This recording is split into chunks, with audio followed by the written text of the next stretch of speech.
Okay, today I'm going to show you how to properly make a key, a replacement key. I have here 5 locks or so that are key-alike.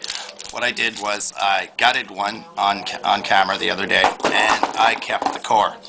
These, like I said, are all key-alike. So once you have your core out and you have the appropriate blank to fit into your core, one pin at a time, you dump the first pin out, go ahead, slide your blank in there, take a fine Sharpie, okay, go down, mark the dead center of that hole onto your blank. Now brass is very soft, so you don't want to be taking vice grips or a hammer or anything and banging on these pins to make an indentation into the blank. It's the incorrect way to do it. You'll end up wrecking stuff. Now once you have that mark on the blank, you go ahead, drop it into your vise. If you have vice grips, that'll work just as well, and you take a pippin file.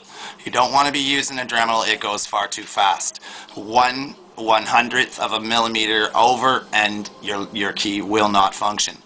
So you're going to want to go to that mark, and you're going to want to go in increments of 3. So you're going to want to go 1, 2, 3. When you're using a pippin file, one direction only. Don't drag back. One direction only. Okay? And in increments of 3 strokes, you're going to want to take it out, put it inside the lock all the way, and you repeat this process with the pin in there until the pin drops down. And you can see it's in various stages there. It's going to start off like this, and then as you go, 1, 2, 3, 1, 2, 3 each time, it's going to drop it down further and further until it's completely flush. Now, when they're all down to the right correct height, when you've repeated, you just repeat that over and over. You want to leave them a little high until you have all, however many pins your plug happens to hold, until they are all just above the shear line. And then it's time to touch your key up. And you just go over and smooth it out and check for any high spots, check for any flash or rough spots. Make sure your key make sure your key enters and pulls out of the key wake smoothly. You're going to want to take a small flat file, and you're going to want to, the high points, you're going to want to file them down slightly so that they don't get hung up.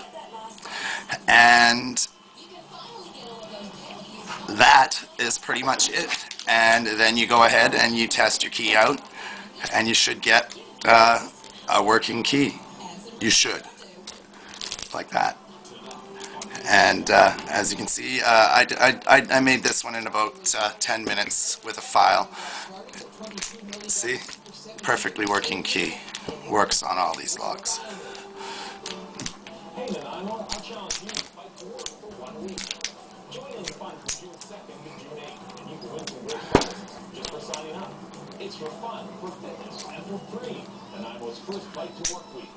Okay?